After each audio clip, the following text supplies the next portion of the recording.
नमस्कार, जय जोहार। आई चलते हैं झारखंड शाम की ताज़ा खबरों की ओर। लेकिन उससे पहले दोस्तों, अगर आपने अभी तक इस चैनल को सब्सक्राइब नहीं किया तो कर ले, जिससे कि आपको झारखंड शाम की ताज़ा खबर रोजाना मिलती रहे। पहली बड़ी खबर, मोदी सरकार ने आंदोलन कर रहे किसान आंदोलन के किसानों से उनकी मांगे मान ली है और संयुक्त किसान मोर्चा के पास केंद्र सरकार की तरफ से एक लेटर आया है जिसने मांगे मानने की बात लिखी है। किसान नेता कुलवंत सिंह ने सरकार द्वारा भेजे गए पत्र की पुष्टि करते हुए कहा कि सरकार किसानों पर दर्ज मुकदमे वापस लेने के लिए तैयार हो गई और बहुत जल्द देश में किसान आंदोलन समाप्त हो सकता है। अगली बड़ी खबर, पड़ोसी राज्य बिहार के सबसे बड़े सियासी घराने यानी लालू प्रसाद यादव के परिवार से जुड़ी बड़ी खबर आ रही।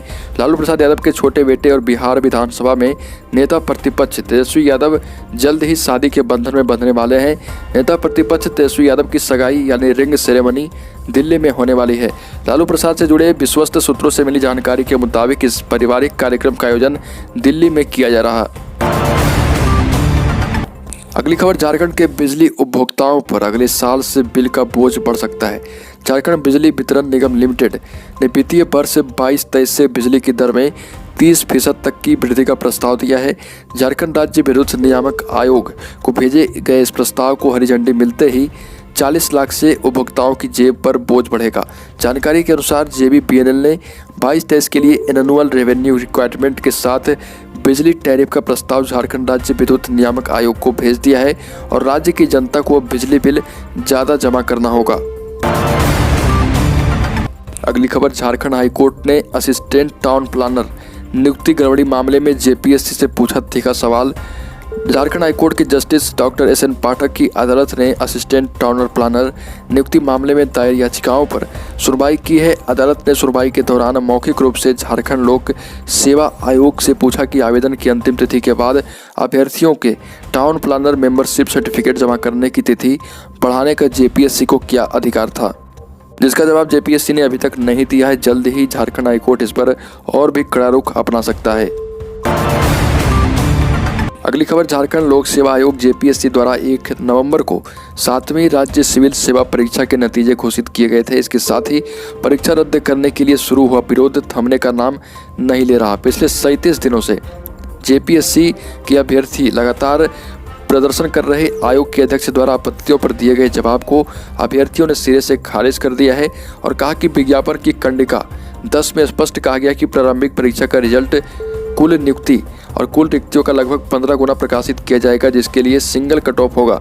रिजल्ट में आरक्षित वर्ग के अभ्यर्थी पर्याप्त संख्या में शामिल नहीं हो पाते हैं तो उनका कट ऑफ तब तक नीचे किया जाएगा जब तक उनका अभ्यर्थी का पूरा पर्याप्त संख्या ना हो जाए। अगली खबर, सितंबर 2020 से बंद MDM की कुकिंग कॉस्ट की राशि बच्चों को दी जाएगी। स्कूली शिक्षा एवं साक्षरता विभाग ने वर्तमान में 134 दिनों की कुकिंग कॉस्ट की राशि जारी करते हुए इसे स्कूली बच्चों को देने का निर्देश दिया है। इसके लिए विभाग ने 252 करोड़ 70 लाख रुपए जारी किए। निगरानी के लिए शिक्षा अधिकारियों की 8 सदस्यीय टीम गठित हुई है। इस क्रम में पहली से 5वीं के बच्चों को 4.95 रुपये की दर से 666 रुपये और 6ठी से 8वीं के बच्चों को 7 रुपये 45 पैसे के हिसाब से 998 रुपये दिए जाएंगे। निगरानी की टीम में क्षेत्रीय शिक्षा संयुक्त निदेशक भी शामिल रहेंगे। अगली बड़ी खबर, रांची में नौकरी नहीं मिलने से परेशान छात्र ने मां की साड़ी से फंदा बनाकर लगा ली फांसी। नगरी के भंडरा टोली में रहने वाला छात्र देर शाम अपने घर में मां की साड़ी से फांसी लगाकर आत्महत्या कर ली। मृतक का नाम अभिषेक तिर्की बताया जाता है, जिसकी उम्र 24 वर्ष है। अभिषेक वर्ष 2019 में डोरंडा कॉलेज से स्नातक की पढ़ाई पूरी करने के बाद जनरल कंपटीशन की तैयारी कर रहा था। स्नातक पूरा होने के 2 वर्ष बाद भी जब कहीं नौकरी नहीं लगी, जिससे वह तनाव में था और फांसी लगाकर अपनी जान दे दी। अगली खबर, लोकसभा में भाजपा सांसद संजय सेठ ने अपने देश का नाम सिर्फ भारत लिखने का आग्रह किया और कहा कि जब इस देश का नाम अनादिकाल से भारत है तो फिर इंडिया डैट इज भारत कहने, लिखने या बोलने की जरूरत ही क्या है। हमें हर चीज़ के लिए अंग्रेजों से उधार लेने की आवश्यकता क्या है। उन्होंने कहा कि मध्यकाल में यहाँ आए तुर्की और ईरानी सिंधु को हिंदू कहते रहे, ऐसे में वो भारत को हिंदुस्तान कहने लगे और हम भी ऐसा संबोधित करने लगे, जबकि हम सभी सनातनी धर्म से आते हैं। अगली खबर, कोरोना का नया वेरिएंट ओमिक्रॉन तेजी से फैल रहा। इसका पता लगाने का एकमात्र साधन जीनोम सीक्वेंसिंग ही है, लेकिन झारखंड में अब तक यह मशीन संकल्प में उलझी है। यहां से 26 सैंपल जांच के लिए भुवनेश्वर भेजे गए हैं।